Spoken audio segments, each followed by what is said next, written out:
Good morning, and thank you all for braving the snowy weather this morning. I'll go ahead and call the Transportation Authority of Calhoun County meeting on December 9th, 2025 to order. I'll go ahead and facilitate roll call. Maya Williams. Here. Amy Evans. Here. Tom Tarkowitz. Here. Eric Stewart is present. Vivian Davis. And Dr. Watson. And Commissioner Morris. Okay. Let the record show we do have quorum this morning. We'll go ahead to the approval of the agenda. So moved. Okay, it's been moved and seconded. There are any discussion items? Hearing none. All those in favor signify by saying aye. Aye. Opposed, same sign. Great. Any public comments on agenda items? Okay, hearing none, we'll roll right in the consent agenda. Is there any flavor for pulling anything off the consent agenda? Okay, hearing none. You know you all can speak. I don't have to be the only speaking part today. Hearing none, I'll entertain a motion for the approval of the consent agenda. Also move. Okay, Second. it's been moved and supported. Any other discussion? Hearing none, all those in favor signify by saying aye. Aye. All those opposed, same sign. Perfect. Any public hearings and subsequent board action that we need to address? I'm seeing. There is none. Just a reminder that we do have a public hearing scheduled for January 27th. Thank you. It's important. Anything else for the rest of the board? None? Okay. We'll move right on to unfinished business. None? Okay, we don't have any unfinished business. We are rolling this morning. Okay, everybody wants to get to this workshop.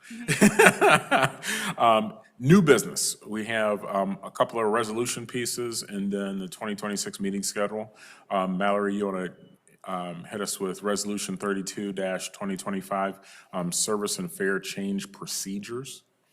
Absolutely. So Resolution 32-2025 is a resolution that would comply with the Federal Transit Administration requirements that we establish a procedure for when and how we obtain public input regarding service changes or fare increases. So Attachment A with your resolution outlines what those requirements would be. I'll go through them. It says the Transportation Authority of Calhoun County will hold a public hearing to receive citizen input on proposed service and fare changes if the following conditions exist. Any proposed service change that affects more than 25% of the system's route miles and/or hours, or substantially alters a single route. And B, any proposed fare change that increases the fares paid by passengers on either the fixed route, demand response, or paratransit systems. So in the event we had a fare increase, or in the event we needed to reduce service, we would bring that to public comment. Within the attachment, it outlines how we will share that information and communicate to the public their opportunity to provide feedback. So that includes physical publications in each of the local newspapers, as well as online publications and social media communication. We would solicit that feedback for a minimum of 30 days and then bring that feedback to the board for the board to consider prior to making a final decision about a fare increase or service change. And these procedures are required by FTA. Okay. Any questions relative to the service and fare change procedures? Okay, I would entertain a motion for adoption. I move that we approve Resolution 32-2025. Support. It's been moved and supported. Any other discussion? Hearing none, all those in favor signify by saying aye. Aye.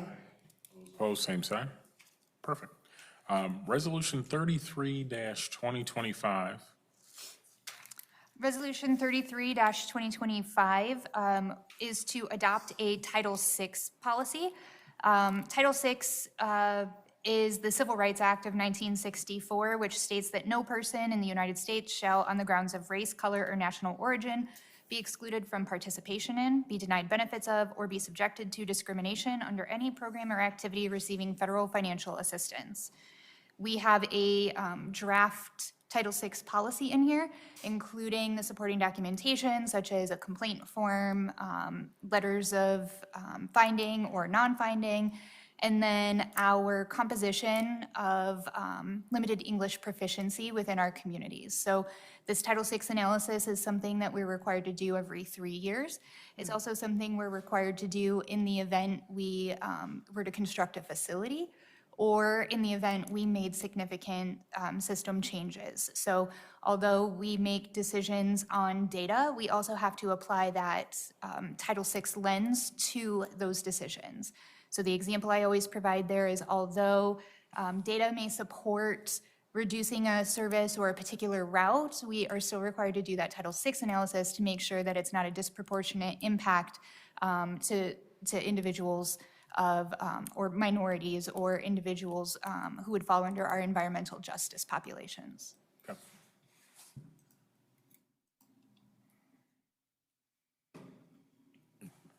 I'll entertain a motion for adoption at this time. Can I ask one question first? In number 3, it reads, the fixed route and demand response services provided by TACC are important to persons living in the Battle Creek urbanized area and rural portions of Calhoun County. Should that still stay rural portions of Calhoun County, or should it be the cities of Albion and? So at the state and federal level, Albion and Marshall are considered rural. Okay. And the Battle Creek urbanized area includes the city of Springfield. Yes. Yeah. Yeah. I move to approve Resolution 33-2025. Support. It's been moved and supported. Any other discussion? Distinction in that federal requirement, this meets that and what have you, so we're all good. I'll go ahead and call. Those in favor signify by saying aye. Aye. Opposed, same sign. Perfect. Let the record show that Vivian Davis is with us. Thank you. All right. Yes, I'm aye. No, I got you. We had not recorded you as present earlier, so it's good. We'll move on to the 2026 meeting schedule, which I believe is with your documents and what have you. And I'll put the caveat of proposed meeting schedule. Correct, yes. Given that, sometimes we run audibles and there's some changes depending on what's happening. Yes, so normally at this meeting, we would adopt a calendar for the next year of our meeting schedules. However, there's been a lot of conversation about changing those meeting days and times, both from board feedback as well as public feedback. One of the reasons we decided to have the meetings at 9 a.m. in Marshall is because Marshall is a central location, and at 9 a.m. it's accessible via public transit options that are available. However, some of our public feedback and board comments have been that, one, we would like to consider changing the locations of the meetings, and two, that there has been an interest in having the meetings in the evening or after the traditional 8 to 5 workday. What we'd like to facilitate today is that discussion about board availability to have those meetings in the evening, how frequently.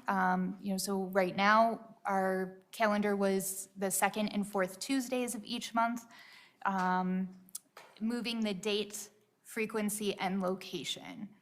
So we did put together a list of, I'm going to say, conflicting meetings. So for example, Springfield City Council meets the 1st and 3rd Mondays at 6:30. So Mondays wouldn't be an option in the evening.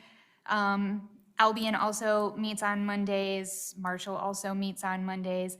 But then there's other boards and committees that I know this board is involved in, such as planning commissions, which are also Mondays.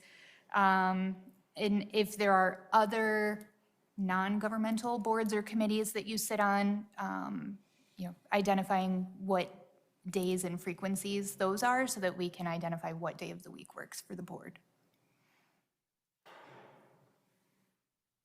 Do you want us to go around and each individually tell you? Sure. that?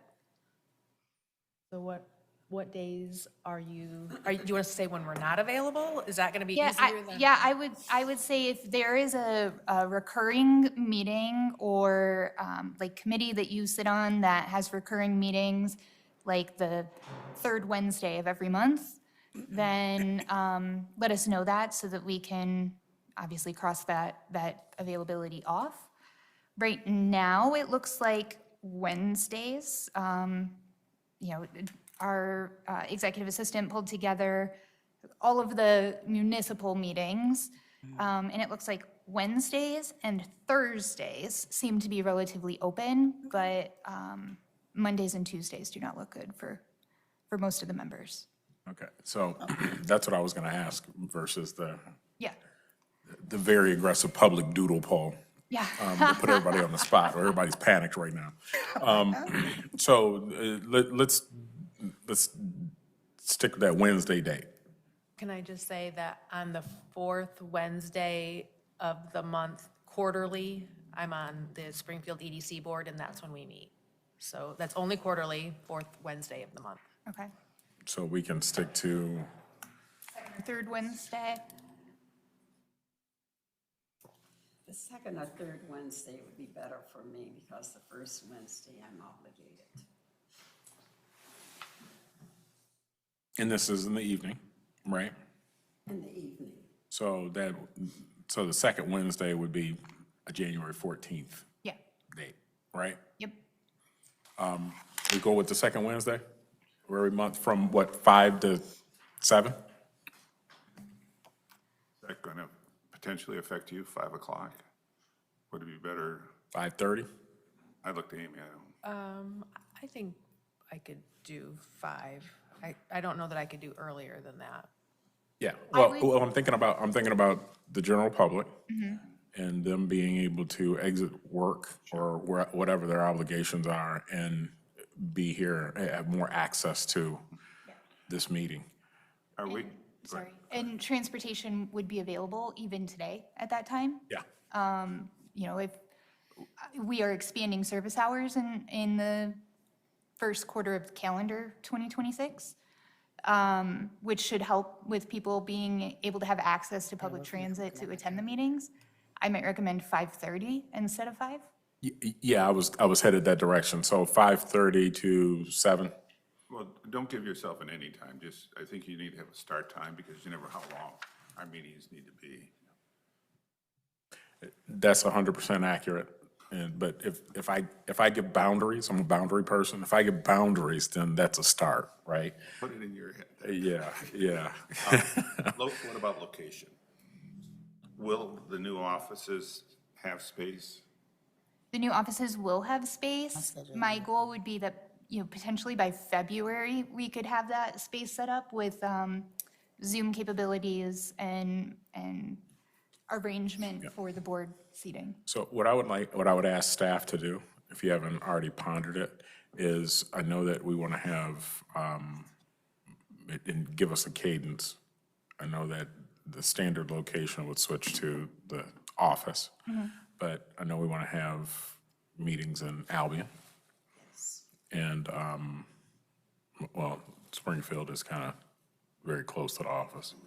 Albion and Marshall and what have you, and what have you. So that could be a thing, if you know what I mean. At least 2 meetings a year in Albion, What a about meeting or 2 in Marshall, and workshops? So if we held the regular board meetings at the administrative office, and then moved the workshops around to the different cities?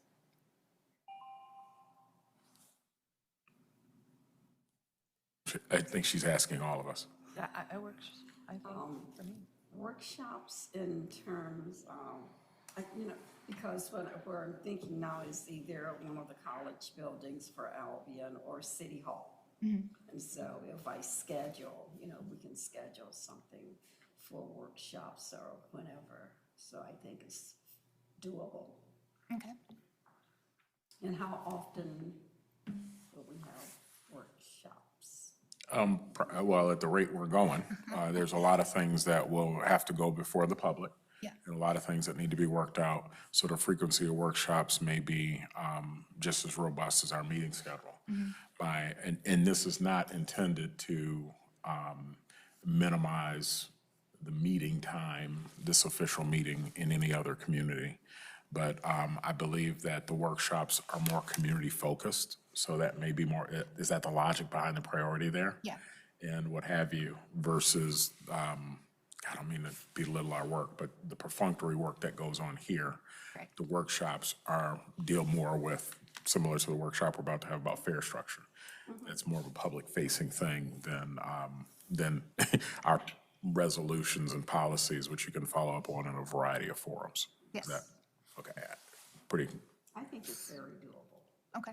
So are we thinking the workshops would be a different day like we've been doing? And so then, since we talked about the second or third Wednesday, would it potentially be the third Wednesday for the workshops, or?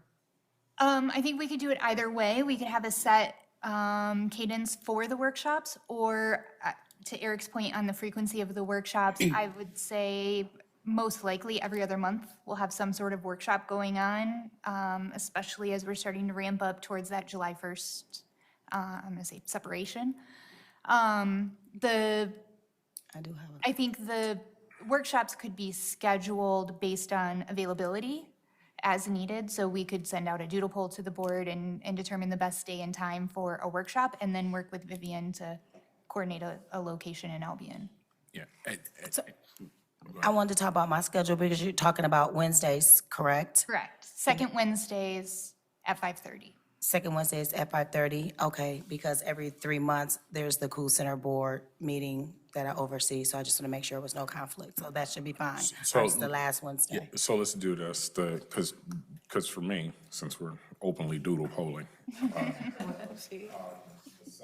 and fourth Wednesdays work for me, but the once a quarter piece for you. So if you submit your quarterly schedule and your board schedule, Yes. we can work around that for workshops on that alternate Wednesday.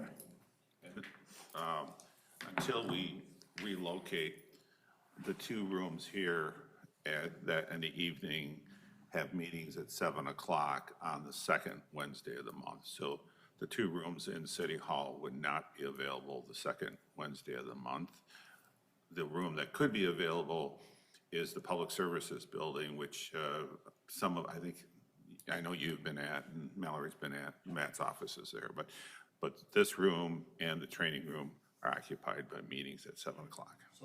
Thing about this space here is maybe when we have a meeting in Marshall, we have it at this standard time and leave that alone.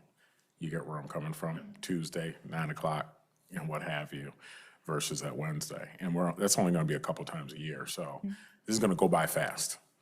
So, It also gives, by doing a 9 o'clock and a 5:30, people on first shift, second shift. 100%. The other question I have is the meeting space at your administrative offices ADA? It is. It is, okay. There's an elevator for the second floor. Okay. Yep. And we have two people who are not here that we don't know if the second Wednesday at 5:30 works for them for sure. Yeah, well, we'll follow up with them, and we do have a quorum, so participation is important, and we'll dovetail with those folks and go from there. And if you want, we can leave the January meeting, which would be January 14th, we can leave the location to be determined. Brendan, Christie, and I will work on the new location. If we can get that location ready, they're painting or getting ready to paint this week. If we can get that location ready by January 14th, then we can have the meeting there. If not, we will find an alternate location for January and plan on February being at 49 Cass Street. Does that work? Yes, yeah, Yes. I blanked out, I'm like, what's 49 Cass Street? That's the administrative office address, I'm like, wait, what? Okay, all right. Any questions? We need a motion and a second to approve the meeting schedule.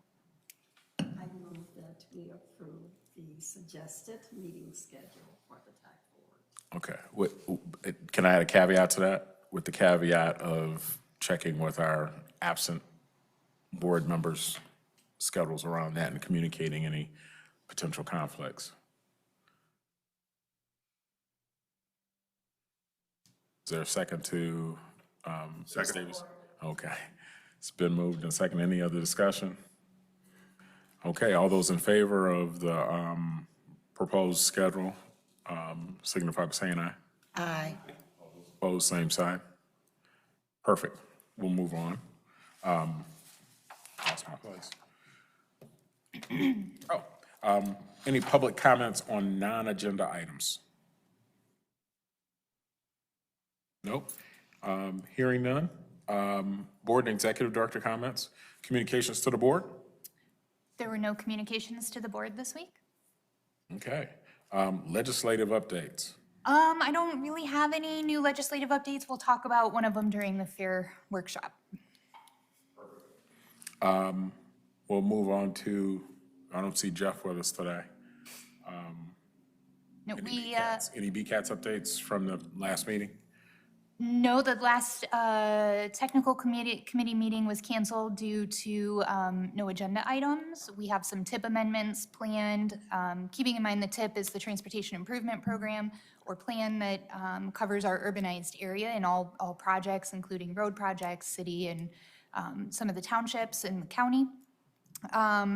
We have several items that we are adding to the TIP and then updating all of the things that were previously programmed as Battle Creek Transit are going to be changing over to the Transit Authority. So if you notice a public notice in the paper from BCATS with our information on it, a lot of those projects will be projects that were already programmed under Battle Creek Transit that are simply changing over to the Transportation Authority. And then us identifying our projects for fiscal year 2026 and our 4-year capital plan, which is due to MDOT in February. So public notice, BCATS handles the public notice for that, and then public comment on those capital items and transportation plans can be made at the BCATS meeting. Perfect. Okay. Consultant updates. I see Peter's joined us today. Do we have to let him in? No, I think he's up there. There. He's up there. All right, Clark is also online, available. One of the things that I think should be more formalized once you know it is when you're going to have all these meetings, especially as the public may want to be involved with regular board meetings. The workshops may be a different factor, but I'm trying to clarify. What I understood was you were discussing having a workshop on the second Wednesday of each month. Is that correct? No, we were, so the current board times are Tuesdays at 9 a.m., which may be an issue for someone working an 8 to 5 job or what have you. We want to be more accessible to the public in the future, given the nature of some of the tasks that we'll have to do in 2026. And then the comment was maybe moving this meeting to the evening time period. We all did a rather robust doodle poll verbally, and we came up with that second Wednesday of every month being available, alternating locations and things of that nature to be more accessible. The workshops were a different issue in terms of those could be more flexible and move to a different Wednesday, maybe evenings or what have you, depending on the location time, with understanding that Marshall's not available in the evening time and would revert to what we're doing now. So just being more flexible, if you will, community-wide across the region is kind of what. Okay, thanks for that clarification, because I wasn't following that clearly. That's good. The one of the things that I am wanting to make sure that we're properly advising you on, and Mallory, is the whole transition with all kinds of issues with the FTA as we move forward. And so I want to make sure that we're available for that and that Clark and I can help as you're going through that process, because we want to make sure that this transition of you're being the designated recipient is actually working in the schedule that fits FTA's concerns about how that's working. So, and there are possibly issues here because of the transition time. The triennial review that the FTA is going to have is going to occur while you are the Transit Authority of Calhoun County rather than BCATS. But the work that was done under that review was work that was done during the BCATS time. So there's some areas here where I want to make sure that whatever compliance we're doing with the FTA is actually smooth and understood by them, and that we can help in this process. I hope that's clear to you. Yes. Okay, and so there will be times when we will be asking for if there are any meetings with the FTA that we are involved with those because of especially because of the relationship I have with many of the people who would be sitting in those rooms, as well as Mallory's relationship with them, so that I can be supportive. The FTA is a very peculiar institution. If they don't trust you, they don't trust you. And if they trust you, they really trust you. And so we want to lend our trust with the Federal Transit Administration to you so that everything is smooth as possible. I think Mallory understands that. But this has been my history with the FTA. If they like you, it's a much more reasonable process in getting grants done. And the triennial reviews are smoother. So those happen every 3 years. So there will be another time when it will be the triennial review for the full TAC time of 3 years.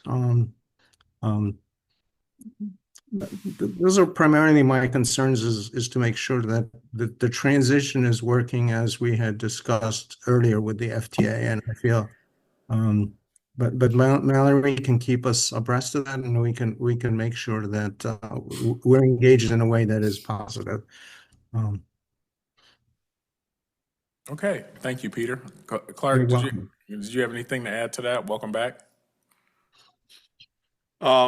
No, Eric, I'm good. Nothing really to add to Peter's comments.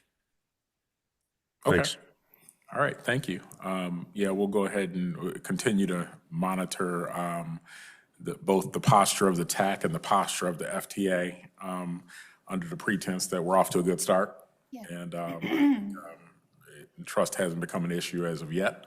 But, with every good relationship, it takes two folks to be engaged in creating a barrier-free relationship.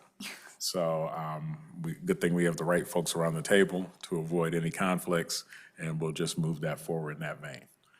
Yeah, yes, thank you. And before I forget, happy holidays, Merry Christmas, and all those things as you go forward here.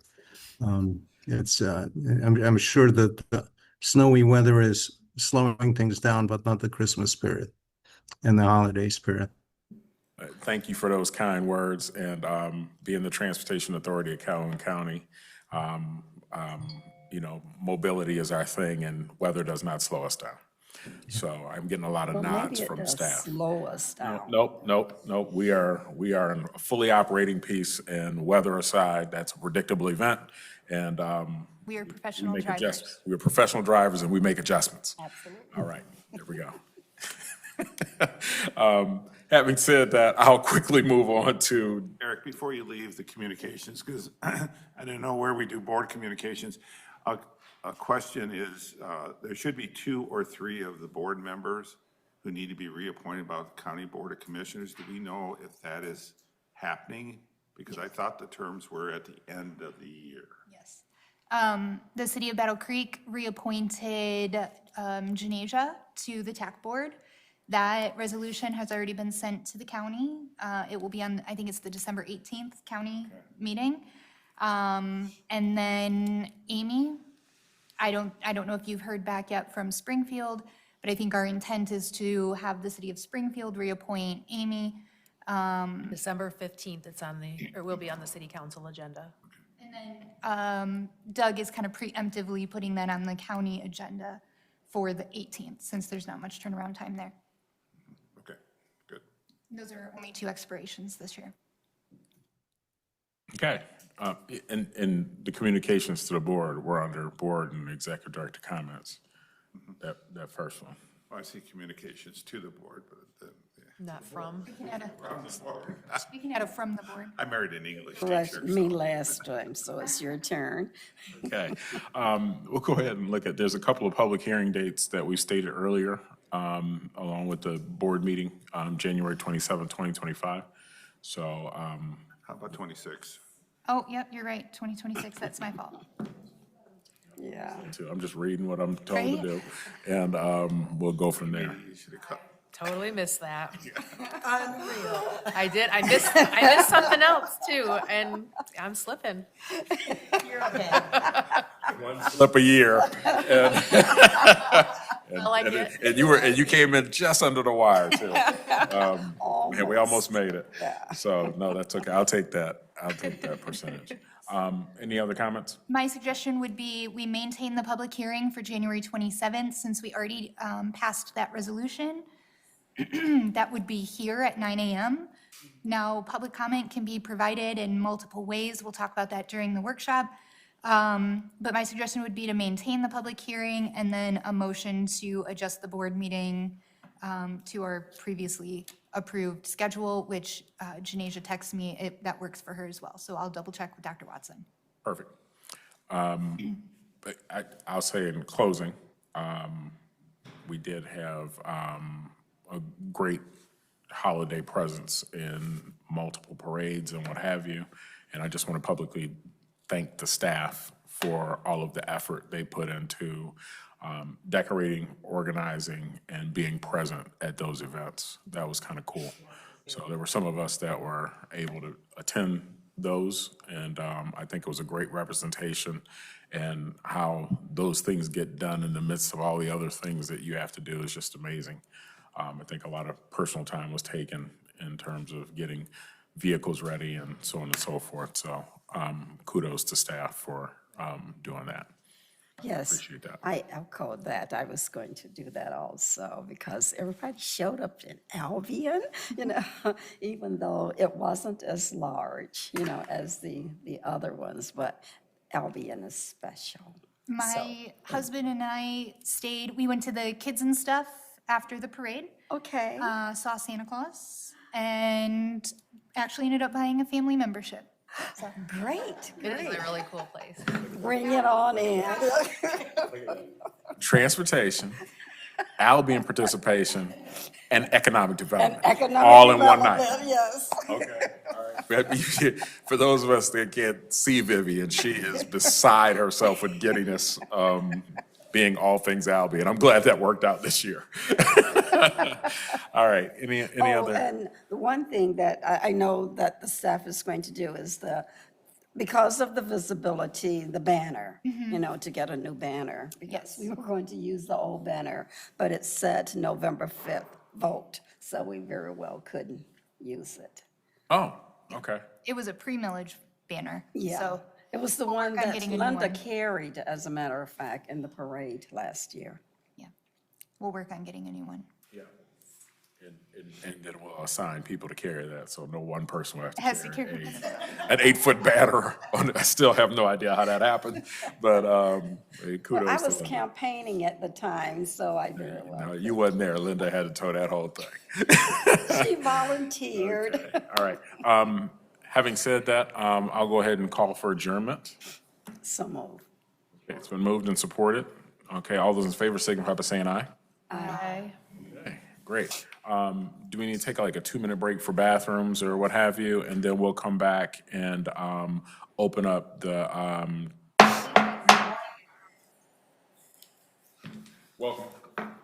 welcome back. I'll go ahead and call the Transportation Authority of Calhoun County Board Workshop on December 9th, 2025 to order. Madam Secretary, if you could facilitate roll call, please. Sure. Okay. Tom Tarkowitz. Present. Okay, Eric Stewart. Present. Vivian Davis, present. Amy Evans. Maya Williams. Here. Janasia. And Paul. So we'll go ahead and we facilitated a roll call. I'll look for the approval of the agenda. Support. Okay, it's been moved and supported. Any discussion?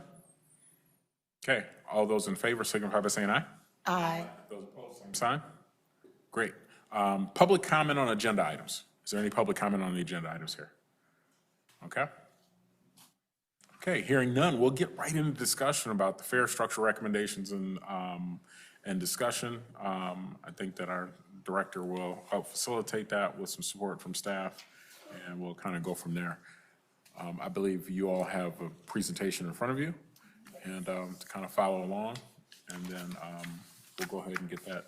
Are we getting it up on the screen? So we're done? I'm going to share my screen. You guys do have a copy of the presentation in front of you, but I'm going to share it on the screen for the recording. But there is a lag, so I remember that from last time. And let me minimize that. Okay. So the purpose of this workshop is to come to a consensus on a recommended fare structure. We are not, we're not necessarily talking about raising fares. What we're trying to do is create one unified fare structure.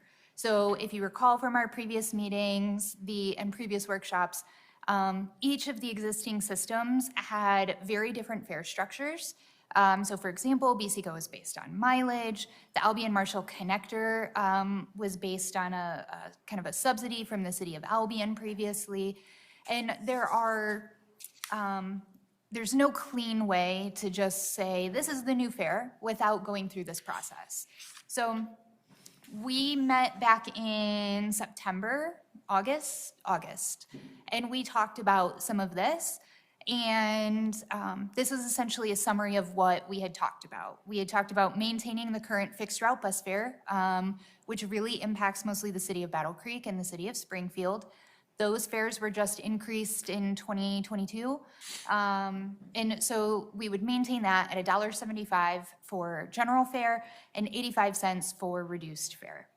We would expand that reduced fare eligibility to include seniors age 60 plus, people with qualifying disabilities, and veterans with an ID. At that meeting, the majority of our conversation centered around the demand responsive and on-demand services and what those fare structures would look like, and whether we look at zone-to-zone fares to maintain some of that equity, or if we just have a flat fare for those on-demand services. And then we had feedback about exploring reduced fare options on those on-demand services.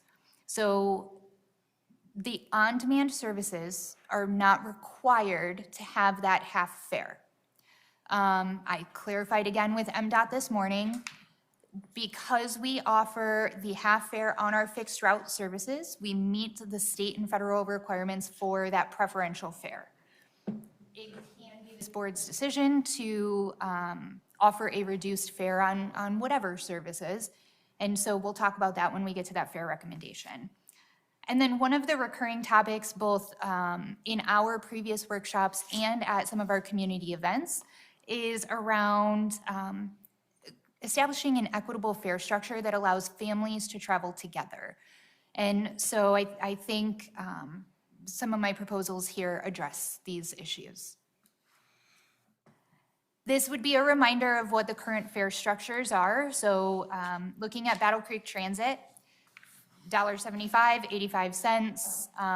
That's for your fixed route services. Transfers are free, children are free under 42 inches. The demand response service in Battle Creek is $7 for the general public. After 7 PM, it went down to $5, and then that paratransit fare was $3. That was teletransit previously. BC Go ranges from $3 to $15 based on mileage, and then each additional passenger is $3. Now, this is one of the areas where we talked about equity, and that, for example, somebody from Albion trying to seek education or employment in the city of Battle Creek would be paying $30 a day round trip for those opportunities, and we recognize that that's not equitable. And then obviously same thing, somebody trying to go from Battle Creek to say Albion College, $30 a day is not affordable. So addressing that, Marshall Dial-A-Ride and the Albion Marshall Connector, Marshall provides both of those services, however, the fares differ. And so in town, single ride is $3, reduced fare for that is obviously half at $1.50. Children are $1.50, out of town is $4, $2, and so on. And then for the Albion Marshall Connector, that trip between Albion and Marshall was $2 for a single ride, $1 for that reduced fare. So our recommendations are fixed route, we maintain that $1.75 just as we had discussed previously, 85 cents for reduced fare, free transfers, free for children. We got rid of kind of that 42-inch requirement and just said 8 and under. Again, we are not in the business of policing children's ages. So, you know, it's the honor system. This child is under 8 and they're free, or 8 and under. We'll maintain the existing pass bulk sale rates as well as the qualified human service organizations, their discounted rates to buy bulk passes. And then we're going to expand the reduced fare eligibility to include veterans. So that would be our fixed route fare recommendations. Are there any questions from the board on that? Okay. Paratransit, same thing. We essentially are maintaining the existing structure that existed. This would be for the RC Move services. This is, again, only for individuals who are ADA certified. They go through an internal application process, an evaluation for eligibility, and then once they receive that ADA eligibility, they can receive these services, RC Move, within 3/4 miles of the fixed route boundaries. So this service is primarily the city of Battle Creek and the city of Springfield. It would be $3 for a single ride. We are going to develop the ADA Riders Guide now that we have a mobility manager on board. She can work on that along with recertifying our ADA passengers that were previously certified either through Marshall Dial-A-Ride or through the city of Battle Creek, and ensuring that we have not only our passengers, but ensuring that we have information on our website and within our policies about visitors. And then there's going to be a period of communication for this transition. A lot of our past users of the teletransit service were commingled with general public. So our general public didn't necessarily know the difference between a demand response service and a paratransit service. There's going to be a period of communication and transition as we change things operationally to separate those two services. So RC Flex will be for the general public, RC Move will be for our ADA certified passengers, and then as capacity allows, we can add general public to that, but likely the public wouldn't see that until the vehicle picks them up. It would be on our back end just to meet capacity.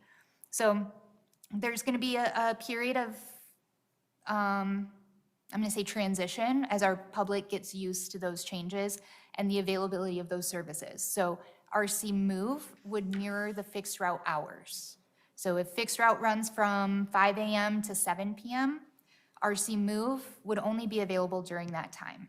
An ADA certified passenger traveling after 7 p.m. can use RC Flex just like anybody else. They don't receive those ADA benefits of priority scheduling and things like that. Are there any questions about how that service works? For the outlining areas, like one of our favorite people that called is ADA certified. She's in her 80s and mobility is a problem. Would she use para or who does she call? She would use the RC Flex service, which is still accessible. And then I have a recommendation for a reduced fare for the RC Flex services. So we can move into RC Flex. Okay. So this is probably the most difficult fare to have because this is going to impact the most people. So our proposal is a $5 single fare, regardless of where you're traveling. So if you are staying within the city of Battle Creek, $5. If you're going from Albion to Battle Creek, $5. $5 per additional passenger. However, note the asterisk there. Christy and I will work with our technology provider to see if the additional passenger can be a different rate than the first passenger. That is not something we know right now if our technology provider can do that. So my initial suggestion would be that the single fare is $5, $2.50 for each additional passenger. However, if our technology can't do that, I would rather have the public feedback and public comment based on the $5 per additional passenger, but we're gonna strive to have that be $2.50 if our technology can do it. The reduced fare in this instance also is gonna take some work on our technology side and figuring out how to do that leading up to July 1st, but that would be a $2.50, so half fare. Children 13 and under would be free. And so on our fixed route services, we had set that child age to 8 and under being free. For the RC Flex services, the on-demand services, we set that to 13 because in order to travel independently, they have to be 13 or older. So anybody traveling under the age of 13 would have to be traveling with a fare-paying adult anyway. And so that is the kind of the justification for that age on RC Flex being 13. Yes, ma'am. So did I hear you say that if you're 13 years old, you can ride by yourself Independently. and ride for free? Because that says. I will 13. change it to 12 and under. So I would say under 13 would be free, 13 and over, you are correct. Okay. Would be, yeah. Yep, I will update that before we post publicly. Okay. Question, why the difference of $5 for the flex while the move is $3? FTA sets the guidelines for fare on paratransit services. So paratransit services cannot be more than double the fixed route fare. In this instance, we're slightly under the double, but we maintain the $3 fare because that's essentially, I think the highest we go is $3.50 on the paratransit service. I'm just thinking because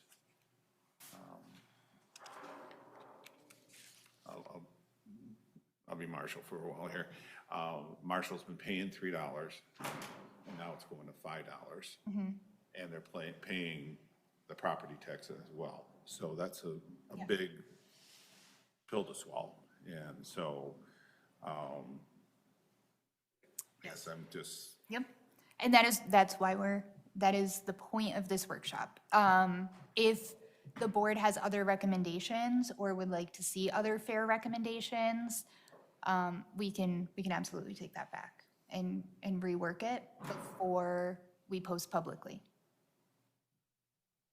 Or this is our opportunity. So part of the public participation process of this is that we would post public notices and publish those proposed fares. And our goal is to get as much feedback as we can. So even on social media, taking into account, regardless of whether it's a formal comment, written comment, taking into account all of the feedback and comments we've gotten. You're not wrong. I would say general consensus that I've seen from the public is a question of why are there fares at all if we're already paying for it? And I have a legislative update on why we have fares at all. Yeah. Good question. I know we've kind of baked this out into the budget piece. Is there any consideration to a couple of things? Having I'll call it in-community, in-community fare being maybe a $3 or $4, and then the community fare being $5, and then the additional passenger maybe being something less than that, like $3, which makes sense with the $2.50 reduced rate. That still reduces that rate. Did that kind of tip the budget in terms of you get where I'm coming from? I know Yeah. it's a lot of different scenarios, so it may be technology-based, it may be budget-based. I'm saying budget, but I don't know what's the priority there. Yes, we just have to have one fare structure. So we can't do, we could do zone-based fares, right? Christy, correct me if I'm wrong. We can do zone-based fares, but we can't mix different fare methodologies within the technology. So we could establish zone-based fares that say from Albion to Battle Creek is $7. But if you stay within Albion, it's $3. Right. And then establish a reduced fare from there. But those I'm gonna say zone A, we talked about this before, instead of calling them, zone A to zone D, could be an $8 fare if we're talking distance traveled versus it's possible to do a zone-based fare. I would say it's gonna be more difficult to budget the impact. Yeah. Go ahead. The difficulty with that, with our current provider, is the rules that are associated with the user. We're saying if the user gets the reduced rate because they qualify by age, disability, or being a veteran, it's on their profile. So no matter what trip they book, they're gonna get a reduced rate. So even if it's Albion to Battle Creek, it's gonna take that total trip cost. So even if it's a different zone, it's gonna split it in half if it's 50%. And that's automatic. I'm good with that. Right. I'm good with that. I'm liking the scenario that you just laid out with the zones. Because you just articulated where I think I was going, that can be done at those different rate structures without Yep. mixing that, if you will. Yep. You just have to remember that that code will apply to every single trip that they book. Yeah. Not just, the internal trips or something, whatever code that we build into the system. I can't assign that it only works when they want to go here. Yep. 100%. But that is a fraction of the time. It's probably 5% of the population that are going to be ridership, right? Versus the majority of the folks will just be working those zones and we'll go from there. You understand what I'm? Christy, are you talking about the reduced fare people and not everybody? So Yeah, like, so say like on your account, you book for yourself, but you also book for your child. The code that is associated with your account is now gonna be associated with your child. So you may qualify for the reduced rate, but the 5 other people in your household that you're booking trips for don't qualify for that reduced rate. And now every trip that you book for that individual is gonna automatically use that code because it's on your account. So now when the driver pulls up and they think they're picking up someone who gets the reduced rate, they're driving from Albion to Battle Creek, and it's only gonna be a $350 trip because they're 65 years old, and the person who comes to their vehicle is 21, how does the driver handle that now it's not a reduced rate and the tracking that's happening on the back end? You see where there's a little bit of a hiccup with the current provider? Like it would require every individual to have their own account and book their own trips. And for your children, that doesn't always happen. so that's a challenge. Yeah, because when we left this several months ago, I thought within the zone, we were looking at $3, but then zone to zone, zone A to zone B was going to be like $5, which instead of, for instance, I'll pick in Marshall, you know, you can basically get from one side of Marshall to the other side in a mile or two. To get from Albion to Marshall, it's 12 miles, thereabouts. I mean, it's got to cost you more to do that zone to zone versus within the zone. That's, I guess, So I think the only reason I landed on a flat rate rather than that zone to zone was considering the longer distance trips.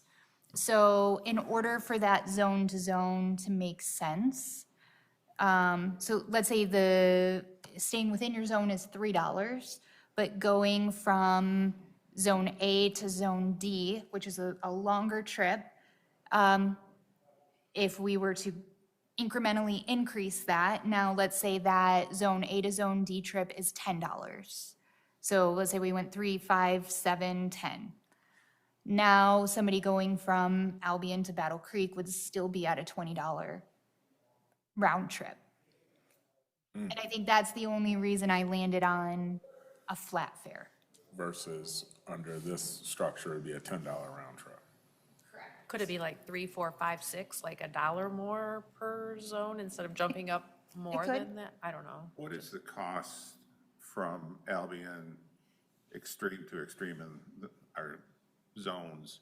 What is your cost for personnel and the vehicle to drive that, what's it, 28 miles across the county? Yeah, I know that, hold on.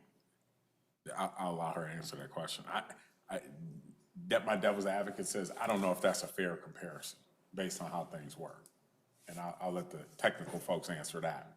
But what I've learned in the past year is that number's gonna be large Yeah. compared to the fare structure and everything else. And I don't know if you can equitably put those two things together, hence the federal subsidy and things of that nature that take Yeah. place with transportation. Well, I'm just thinking that if somebody's staying within their zone, you know, going a mile or 2 miles in our smaller communities versus going cross-county, and they're paying the exact same amount. So the people that are staying within town are subsidizing the long trips. And over my career is you always try to get away from subsidizing something the public will understand if you're not subsidizing. And actually, we're obligated in our utility structures to not have one class subsidize another class. Yeah, and again, I don't know if I can put apples and oranges together, but I agree with the structure we're talking about, spreads that cost, which could be perceived as a subsidy, spreads that cost over the region versus a usage-based thing, which could be astronomical in itself. It's like we have to acquiesce to what's the best use of our resources, what's most equitable for the individual, and what works for the technology that we have. And I mean, there's all these competing ideals that we're gonna have to settle on one piece. And look at this as, like I said, a broader region versus one community subsidizing another. But you're right, to spread that long trip piece and what have you and make it affordable, there's some economies of scale that have to exist, I would think. I'm not formulating an opinion here. I'm just stating this is what's in front of us right now as we talk about this. We've talked Amy? about updating the software or the technology. When is that happening? I know we have to do an RFP. It likely won't be implemented until summer of next year. Okay.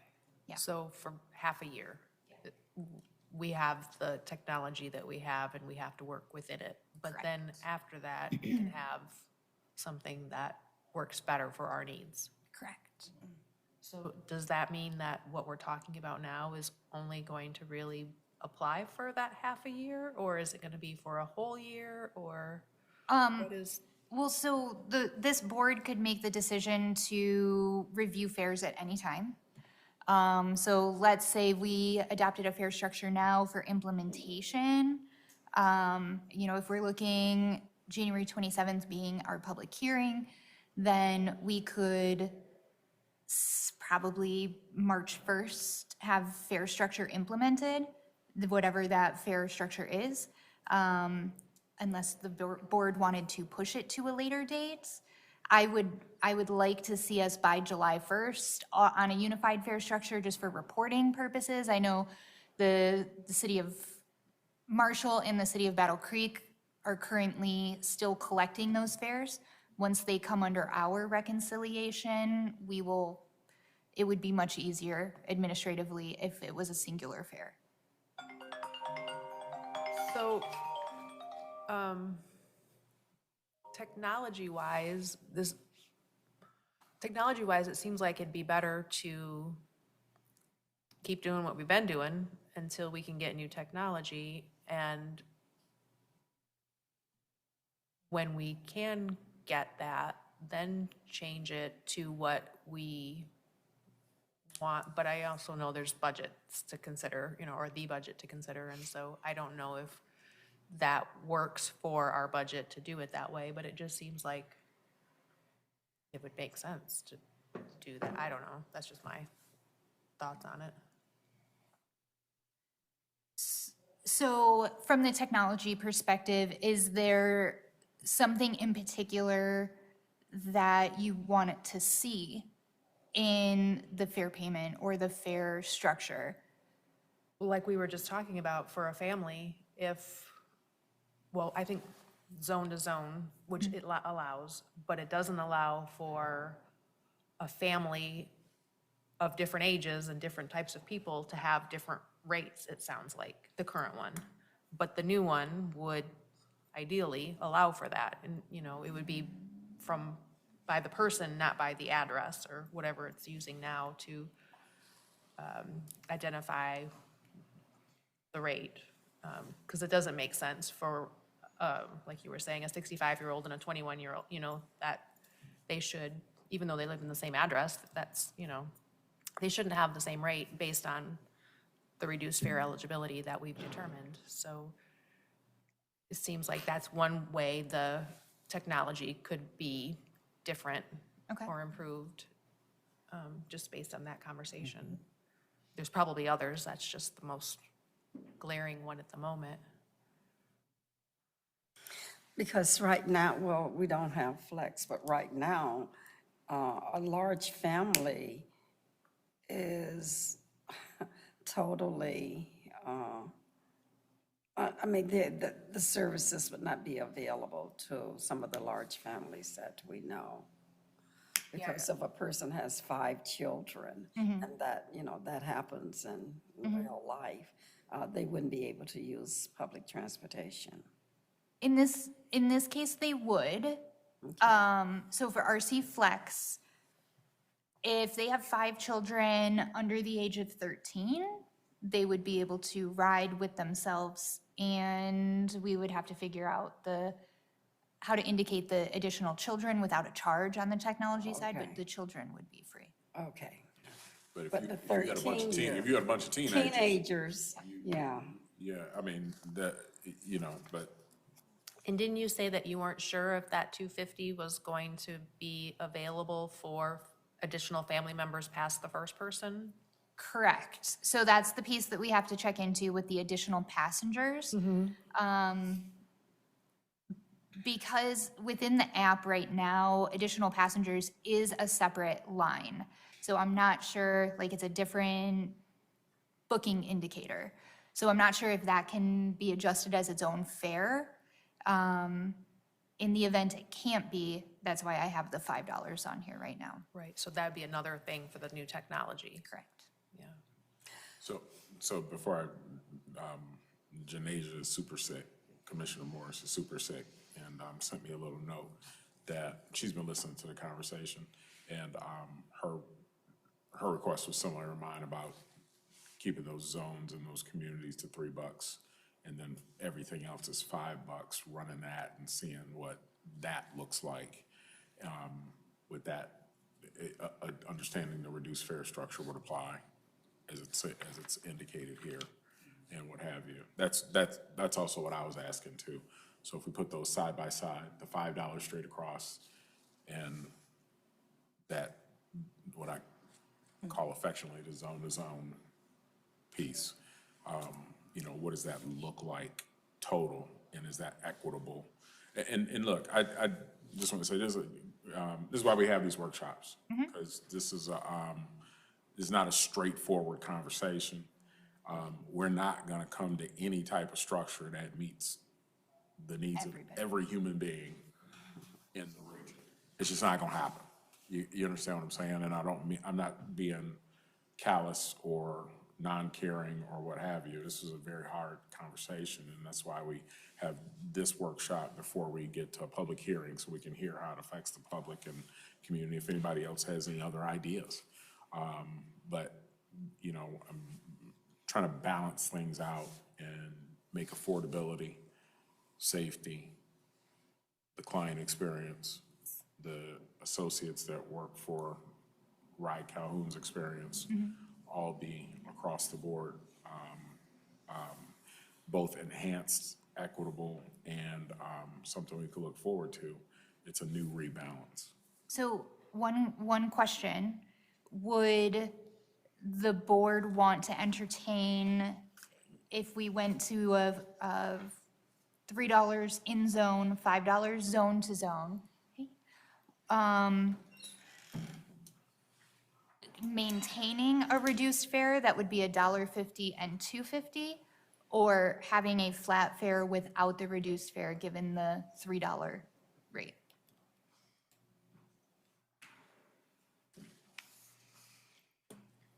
Say that again. One more time.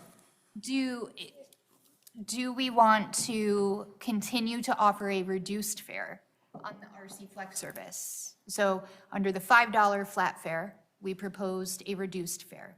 If we're going to propose a lower base fare of $3 in zone, $5 zone to zone, do we still offer a reduced fare, which would be $1.50 and $2.50? Or do we just maintain it at the 3 and the 5? Cool. Okay. Tom? Can you do a reduced fare in the zone and no reduced fare zone to zone? I believe if we're going to offer it, we have to offer it across all, The board. or that would be an ADA.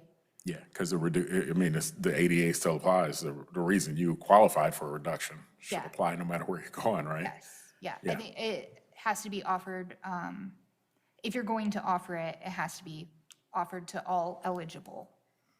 Eligibility being 60 and over, people with qualifying disabilities and veterans, that's who gets the Correct. reduced fare? Correct. I'm just struggling to have a $2.50 fare to go cross-county. I mean, you know, I'm a very benevolent and charitable person, but I think that's not fair. The math doesn't work out with Yeah, with, and that's now why I'm back to I'm your thing with costs. In the Yeah. zone, you'd have that reduced fare because they're driving a mile or two. But when you're driving 28 miles and you're paying $2.50, I can accept $5. And I like the 3 and the 5, and I like the reduced fare in zone, but I don't like it. Mallory, can you respond to that? I would also say we run the risk in that case of shifting people from paratransit to the flex service. So if it's $3 in zone, think about the Battle Creek zone that is going to have the RC Move service as well. Other than priority scheduling, there would be no incentive for our ADA certified customers to use the RC Move service for $3 if they could get RC Flex for $1.50. in which case it's going to burden the RC Flex system, and we're going to have an underutilized paratransit system Yeah, and more of what we saw, with BC Go. see go. So when we launched BC Go, we saw a lot of our ADA certified passengers forego their benefits, their priority scheduling, to use that BC Go service, and it overburdened the system. We ended up bringing the ADA fare structure up to the same as BC Go. But I like where we're going with the $3 end zone, $5 zone-to-zone piece. Could we also add the caveat of, and I understand what Tom was saying too, can we also add the caveat of the adjacent zones having some incremental piece, maybe $7 or something along those lines? And when I say adjacent, if I'm going from Marshall to Albion, that to your point, that distance is not as great. But if I'm going from Albion to Battle Creek and I skip over an adjacent zone, I have a different fare structure, or Albion to Fort Custer. Yeah. That's the extreme, if you will. Yeah. And what have you.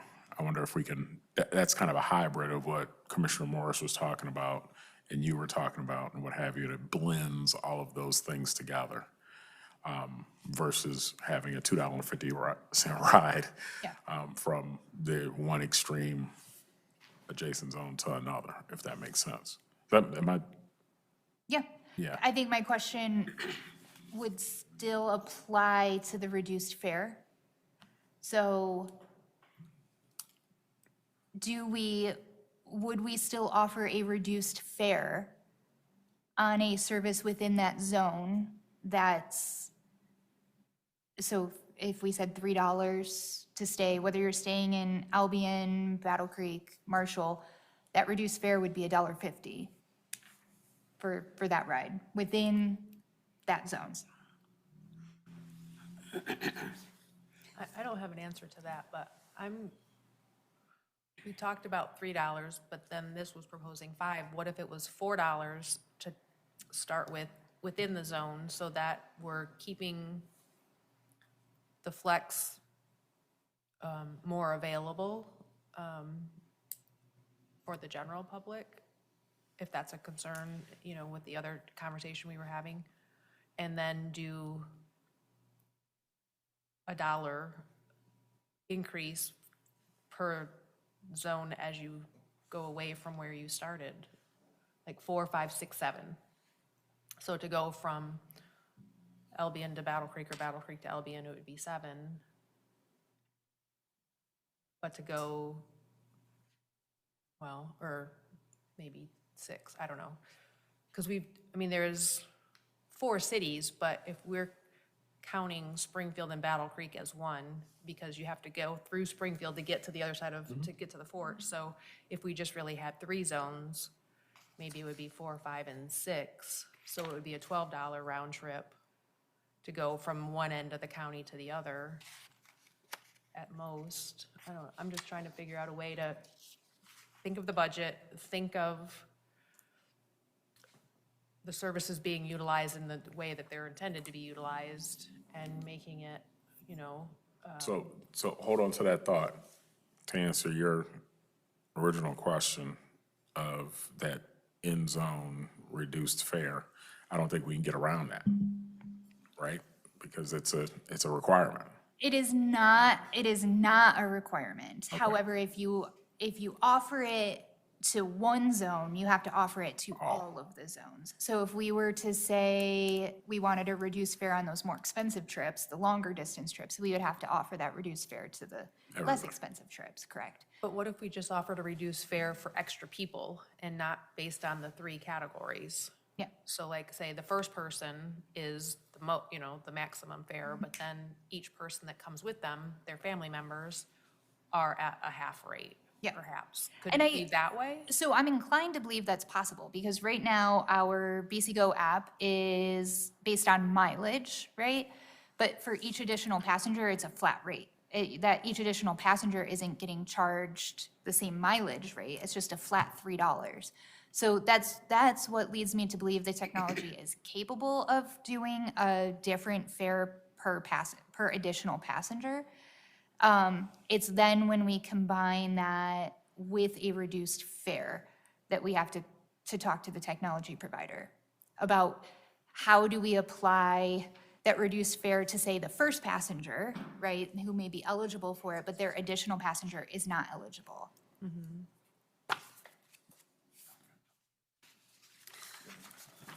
Vivian? Yes. In terms of, 3 zones versus 4 zones, I guess it would have to be an inner city zone for, for like Albion. I just remembered the question that one of the residents had at the Rotary meeting regarding husband and wife who may want to go to the store. So the understanding of what to expect is going to be as difficult as the zones, because if it's one, thing to go across town from their apartment to family fare, that's $3 or $1.50 or $1.50 for the first person, $3 for the first person, $1.50. So that can be a little bit confusing going across town or going to dialysis or, those kinds of things. So I guess the local zones will have to be established as well, or a flat rate with the discounts. And so I'm liking the simpler the fare structure, the better. Right. I'm liking the idea of the $3 in zone, and then we don't have to worry about shifting demand from paratransit to the on-demand services. And then say a $5 zone to zone, or even a $6 zone to zone. Right. With each additional passenger being a significant discount over that flat fare. So let's say you were going from Albion to Battle Creek on that $5 zone. And let's say you and your significant other were going, and it was $2 per additional passenger. You would be at a $7 one-way trip. Right. I like that idea that Amy had brought up, because that bus is going, and if you have one person versus 10 people, it's still the same cost to run that bus. I know some of you don't like that idea, but the thing is, if you have that half price other passengers in your family, that gives the incentive. The other thing is, I'm still trying to get the $3 fare within the zone. I just worked in city government so long and dealt with people. What we're doing here, no offense to anybody in the room or who's watching this, is the fares within the Battle Creek area are staying the same. The Marshall fares are going up, and the Albion fares are going up, but the Battle Creek area is staying the same. If we can keep the $3, I think we can solve a lot of political issues by not jacking it from $3 to $5 to Marshall and Albion. That's one of my comments. And so but I like the $3 for the first person, and the next person is $1.50. Just using that example. My personal opinion. Yeah. And I'm getting all these daggers thrown at me. I don't have any, I just haven't heard from you, She- so I'm curious to what you're thinking. Oh, thanks for having the Zoom option, because I heard everything except for, I just asked Tom the answer to your question on when does the technology kick in?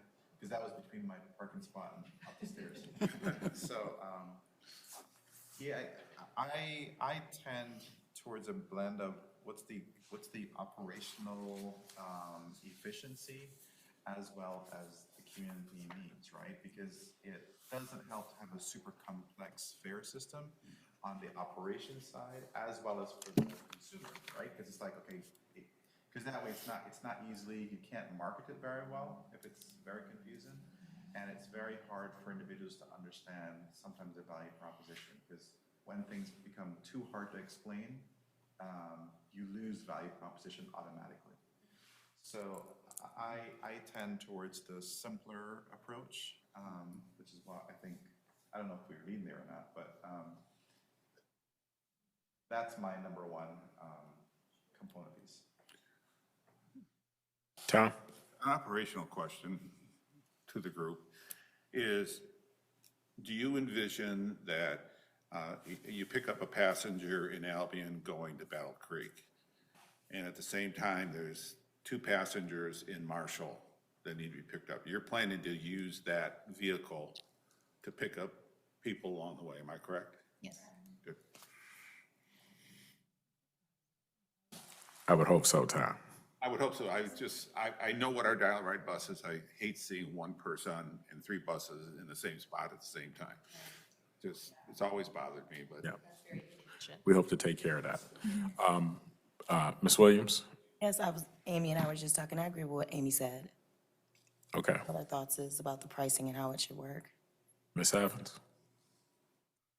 Any additional comments? Have any additional comments? Thank you Okay. for asking. Ms. Davis?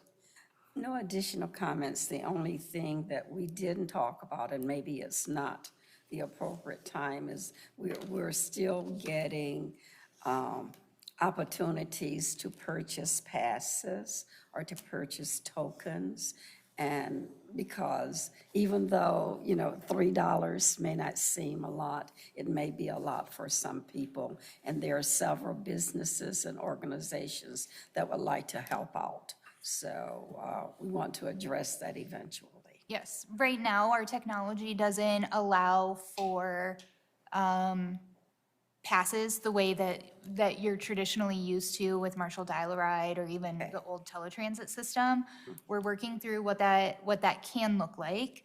In the meantime, we can talk with those businesses about sponsorship. We have a couple of businesses or organizations that manage accounts for their clients or their users who are using the system. And so they'll go in and they'll load some wallet funds into the person's account, and then, that person has $30 of trip credit to work from.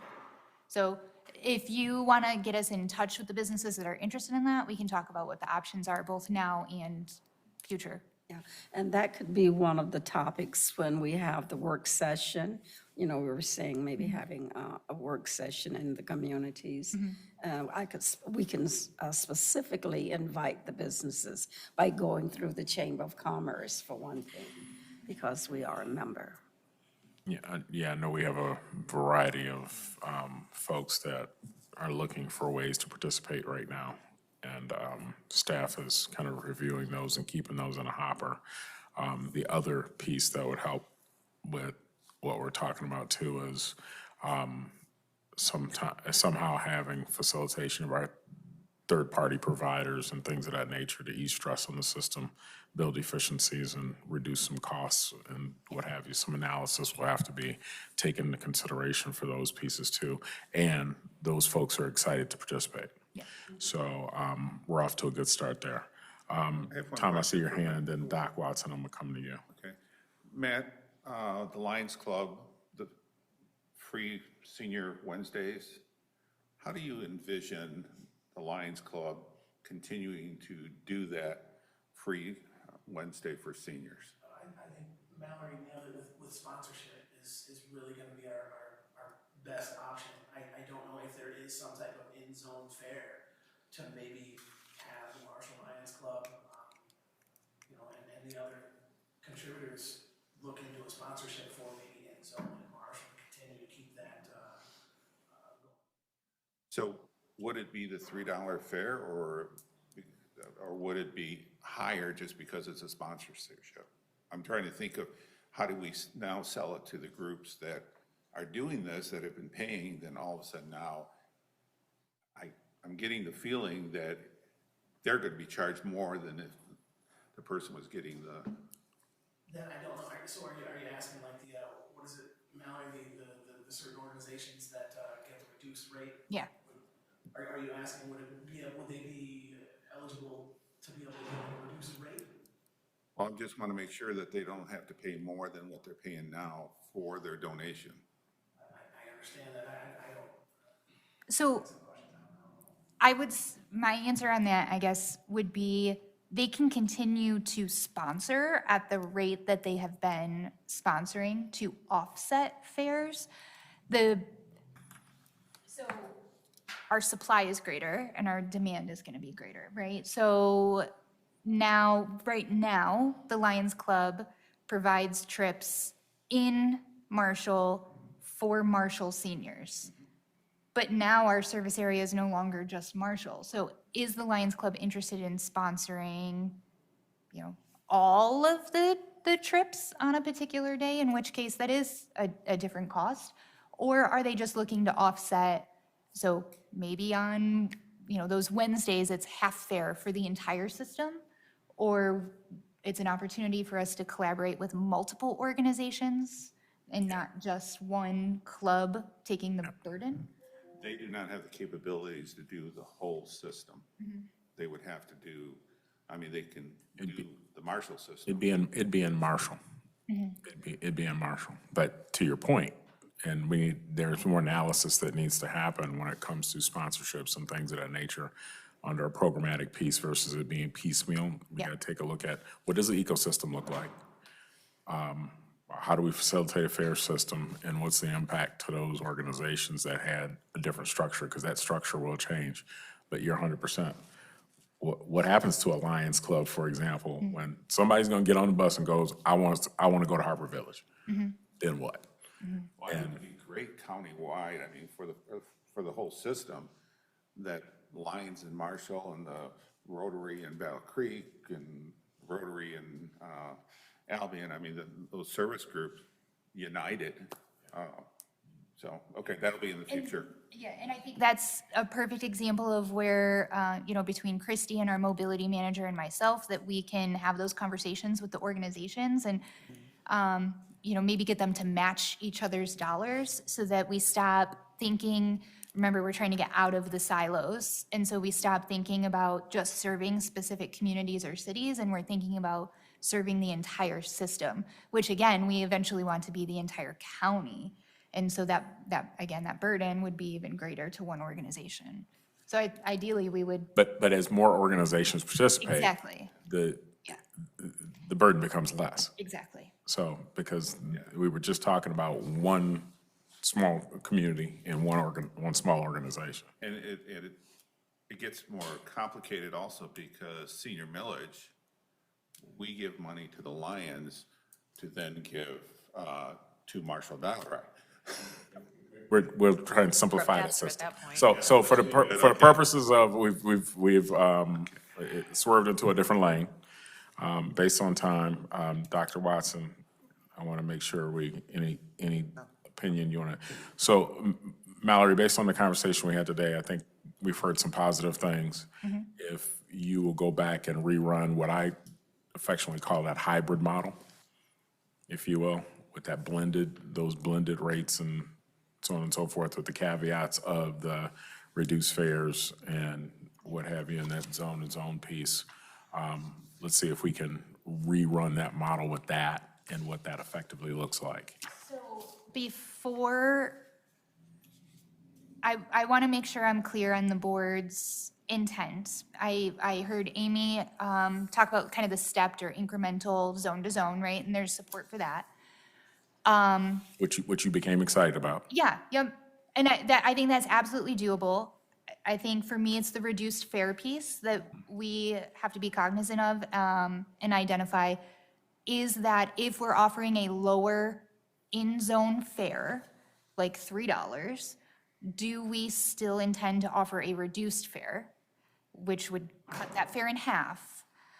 Or do we just have a flat fare with a less expensive per additional passenger option? That. That. Okay. All right. Okay. I mean, what you just said. Second one. The second choice. I'm glad this is being dictated, because just go revert to that. I think from a technology perspective, that's doable. And do you meet with them tomorrow or next Wednesday? Tomorrow? I'm not sure if it's tomorrow or next Wednesday. One of them. So we meet with them twice a month. Well, Christy meets with them twice a month. We will tell them what it is we want. But before we move on completely, I'm going to take you through kind of the next steps of where I went based on this initial $5 proposal, just so that we could keep in our head. I'll have to reanalyze the figures. I will say public transit is relatively inelastic when we talk about fare elasticity or price elasticity, right? But it is, you know, the number that we would use for estimation purposes is about 3% decline in ridership for every 10% increase in fare. So just keeping that in mind is kind of how we budgeted for these numbers. This is just a comparison of what the proposal was. I will update this and send it out to the board. But to Tom's previous point, the people of Marshall were used to paying $1.50 or $2 within their area for a reduced fare. Going to a $3 in-zone fare is not as big of a jump as the previously recommended $5. So again, I'll go back and recalculate the elasticity there. The Albion Marshall connector, I think, is where the largest difference is going to be. However, if we're talking Zone A to Zone B is only $1 step up, then it's not a terrible price increase. Yes. I thought I heard you say that the fare for the Albion Marshall connector was subsidized by some organization in Albion? It was, yep. So Albion contributed to the cost of the Albion Marshall connector. Matt and I have both, I think we've tried to dig into the history of why is a trip from Albion to Marshall less expensive than a trip in Marshall, that stays in Marshall. And that was really all the city of Albion contributed an amount to cover some of those expenses. I think there were some other previous grant dollars that supported the Albion Marshall connector. Oh, did that come from foundation? Did it come from community foundation? Not saying the city of Albion, it's better to say that Albion Community, yeah. Oakland Hospital, Marshall Schools, the Okay, the it was Community Foundation, the Health Alliance. There was a group, 8 or 10, that got together to fund it because the Marshall City Council said, since the city was levying a millage, they did not want to pay for any of the cost. You know, they covered the administration side of everything, and so the Albion community came up with all kinds of ways to fund, and the city of Albion itself also was a portion of that pie. Probably came from senior millage and all of those. Oh, okay. So I want to quickly talk about the legislative and budgetary impacts. So I think I had shared with you guys during some of the state budget talks that everything was really kind of up in the air, and we passed our budget locally prior to the state passing their budget. So over the last several years, there has been some focus on public transit and efficiency. At the federal level, we receive kind of a stipend, a formula stipend for meeting specific performance metrics. So if we perform, it's called a small transit intensive city. If we perform and hit some of the same metrics that larger cities hit, we get a bonus. And that bonus last year was almost $575,000 extra. So it's pretty significant. And so we put a lot of weight internally on making sure we hit those metrics. The state was looking to do something similar. However, it was tied to fare box recovery. Under the proposed language, when the state introduced, or the House introduced the bill at the state level, It would require that an area with a population greater than 100,000 would have to achieve a 10% fare box recovery, and an area with a population less than or equal to 100,000 would have to achieve a 6% fare box recovery. The budget that we adopted was a 7% fare box recovery. The House ended up, the enrolled bill at the end, they ended up coming to a consensus that simply states this language. It is the intent of the legislature that all transit agencies in this state should strive to achieve a fare box recovery rate of not less than 6%. So to Tom's earlier point about, and to our public who ask the question, why do I have to pay when I get on the bus if I'm already paying in my property taxes? Talk to your elected officials, because we would argue that same thing. That one, the state either needs to allow us to count millage revenue as that fare box, towards fare box, or allow us to account for contracts for services, say the schools, the Lions Club, all of those forms of revenue, not just fares collected at the fare box. As the language was written, those other funding sources would not be eligible. If we had to meet a 10% fare box recovery, we would be talking about a $10 or $12 fare.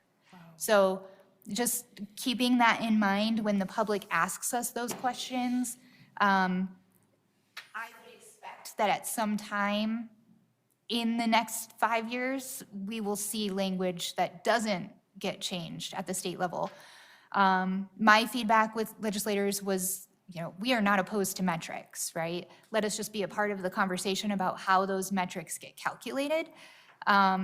If there was a bonus pot of money for achieving these, like how the federal side is, if it was a bonus pot of money, that's a different story than it being tied to your ability to receive your operating funding as a whole. So keeping in mind that as we establish the fare structures, we should still strive for that minimum 6%. But as calculated, my estimates on the $5 fare I presented saw a drop in fare box revenue. However, overall budget, our LBO, our state operating assistance, went up. So net revenue is still higher, even with a lower fare. However, that estimated fare box revenues would take us below that 6%. So I will reanalyze that based on the zone-to-zone fares, and an estimate of how we think that'll work budgetarily. How to play out. And then the board can decide from there if we are okay with not achieving the 6% that the state intends. I don't know that well, for me, I think we should try to strive for the 6% at least. We talked about 7, approved 7. I think we should strive for 6 at the minimum, personally. I will say that the reduced fare would significantly impact. So I think by lowering the fare, but as a zone, but removing the burden of the reduced fare, that makes me more comfortable with the 6%. Good. Okay. So our next steps then, we have our public hearing scheduled for the 27th. I will put together a new slide of those proposed RC Flex fares. It sounds like everybody's in agreement on the RC Max and RC Move services and fare structures. I will send that out to the board for comment. If there are no other comments, then we will publish that information for public comment. We do not have to set an implementation deadline right now. So once we talk with our technology provider and we're sure everything that we want to do can be done, We'll get an estimate from them on what that timeline looks like, and then likely in January, we'll have that answer so we can talk about actual implementation so that we have time to communicate to the public. We would work with King Media to help get some of those communications around, make sure that we hit all of the communities. I would say in this case, the more communication, the better. And then we talk about what it looks like, for example, the City of Marshall and the Albion Marshall Connector, and then the companies that have already purchased passes, making sure we're in touch with them so that they understand those will continue to be honored. It would just be from this point forward, the fare is changing. Okay. Leave this. What's our plan for that day in the way of service for our customers to come to that public hearing? Actually, we can provide free rides to a public hearing. Yep. Contact. The contact, yep, and all of that information will be in the public notice.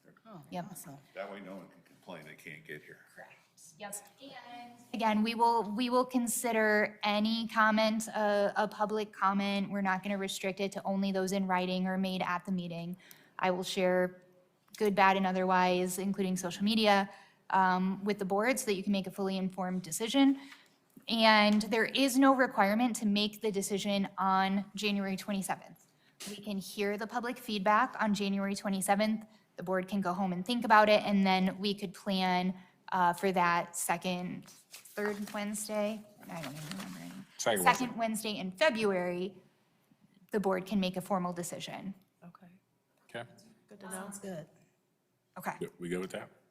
So that is, that includes free rides for everyone? Free rides for everybody to the public, to and from the public hearing. Public Yep. hearing, yes. In general. No, that's what I'm saying, for everyone, so if someone wants to come from Albion, Yep. they can get a free ride as Right. well. So you'd like me to buy a billboard that says Vivian's buying lunch at Schuler's for everybody who comes? I'll contribute to that. Free popcorn. I'll contribute to that. Free popcorn at the Bone. There you No. go. Yeah, okay. So does everybody want Christie to pick everybody up on that day and we all ride here?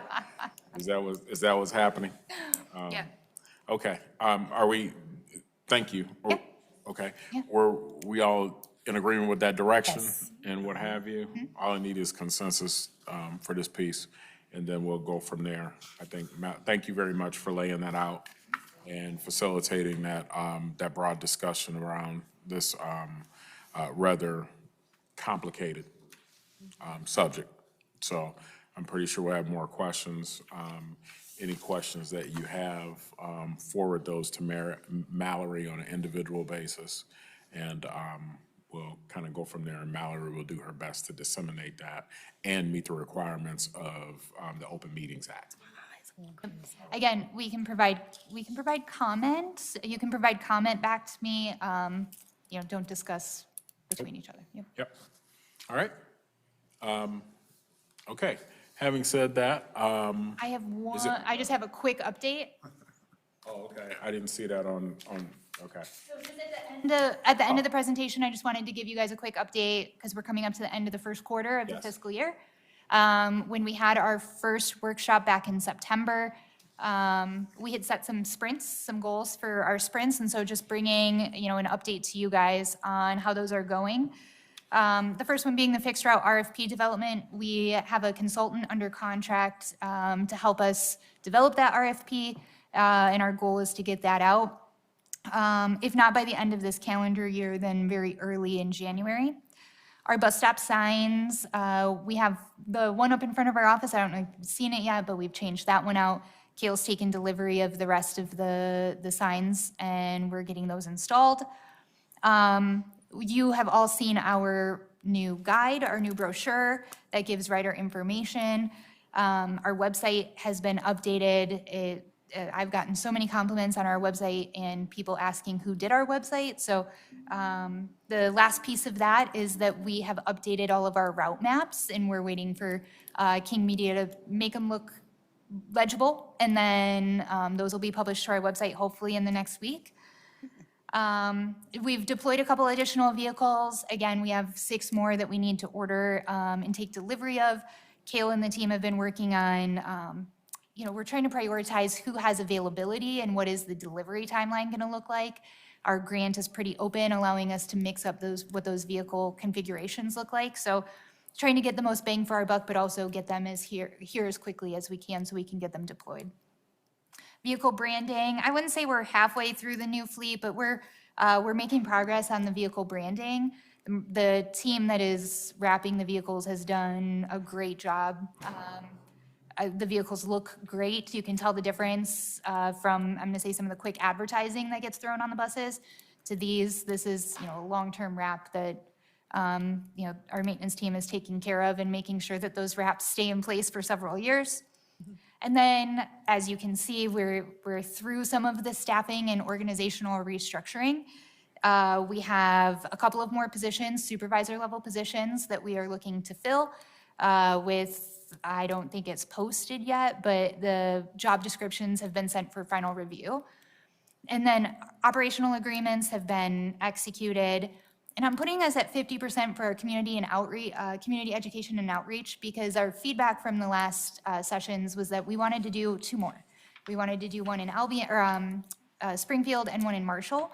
And so, I would have had that at 100% complete, but based on that feedback, I'll put us at halfway, and we'll schedule some additional events for 2026.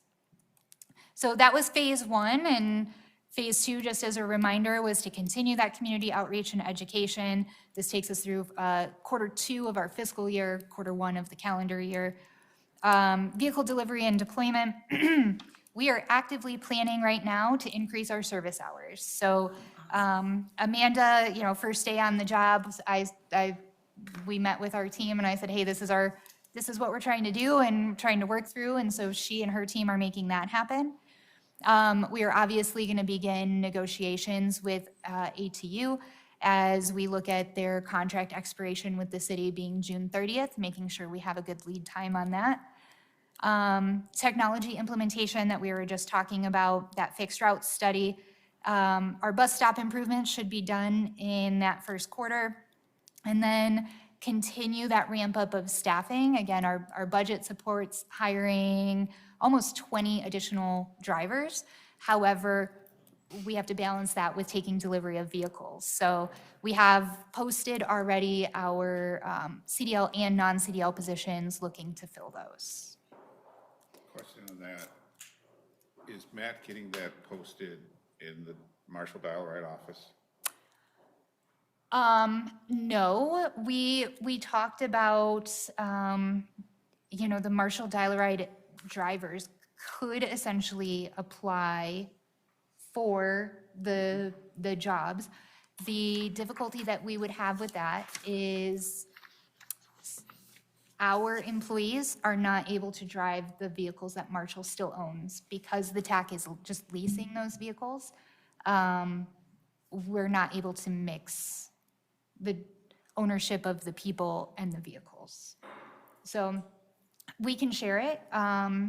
The job postings are posted on our website, the Ride Calhoun website, but they aren't specifically, I wouldn't say we're directly soliciting the Marshall employees. Yeah, because when you go to the job, you get kicked right to the city of Battle Creek, and I just, I'm not sure if anybody's interested, but we should do our best not to count them out if they have any interest in. I agree, and I definitely have been in contact with everybody there as far as what is happening and progressing. And if I feel like there's any interest, I definitely. Okay, great. Thank you. That is all now. Oh, sorry. Sorry. Yeah. Can you tell us just quickly how many vehicles we intend to have? Like, what's our goal? Because 45. altogether, Yes. and that's how many of each? Or, well, if you don't know off the top, it's okay. I was just 13, I think it's 13 of those are fixed route. okay. The rest would be mostly RC Flex, and I think we're holding 3 or 4 for the RC Move. Okay. Because I was, for some reason, thinking 25 for RC Flex, but I couldn't remember where I heard that or got that, and I was wondering if I just made it up, and so. No. So right now, the fiscal year 26 budget would support 25 RC Flex operators, RC Flex and RC Move, non-CDL operators. Okay. Yes. And we will have that many vehicles? That is what we're ramping up to, hopefully. That's Yep. awesome. Okay. Thank you. And go back one slide, please. I know we've talked in the past. Your intent is to look at service hours first and then service And days. days, correct. So I would not expect, so I'm a previous state employee, which works well here for our October to September fiscal year. Quarter one being what we're in now, quarter two. I would not anticipate expanded days until quarter three, probably. Most of the feedback, if then maybe quarter three is when we are actively planning for a quarter four implementation. But I think most of our feedback has been focused on restoring some fixed route service hours, primarily during the lunch hour that we're shut down right now. And then bringing back some of those later hours of service on fixed route. And then extending our flex, our demand responsive services later at night. So I wouldn't make the promise that we're gonna get to midnight in this next quarter, but our budget supports midnight service Monday through Friday. I can't remember, I was looking at the website. So the flex hours, have those expanded already? Compared to the fixed route service, yes. So flex is from 5 a.m. until 7:30 p.m. Okay, okay, so usually dial ride shut down at whatever time for, so there are capability of rides. Outside of that window. Outside. Yes. Yep. So essentially, RC Flex is filling the gap for before and after service hours of DART's current operations. This is also exciting. Thank you, guys, all of you. Comments? I have to open this up for general public comment. Is there any general public comment at this time? Hearing none, I'd just like to echo the sentiment of the board that has been a great workshop. Thank you for all the work that's been done by the staff and you, Mallory, for this direction and careful thought across our region. And we'll go ahead and look forward to next steps. Incredible work on the updates and what have you. My apologies for sounding like I wanted to move forward, but I'm engaged with seeing those updates in real time and forget sometimes that we have to articulate that to the general public. So thank you for recapping those, and I look forward to further recaps. And kudos to the staff. I have no idea. I know what you have to do to keep the buses running on time, but then there's all this other stuff that happens too.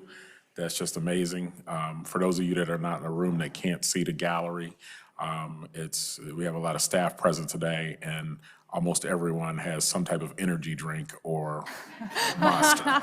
So I see that's how things get done and what have you, but we'll go ahead and continue to support those efforts, and thank you.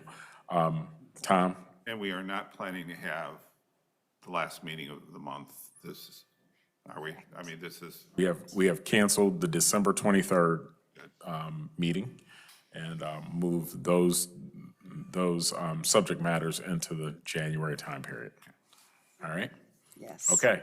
I want to wish everybody a happy holidays as I move for adjournment. So moved. It's been moved and there's support. Or And we'll go ahead and have a safe and happy holiday. Thank you for braving the weather today.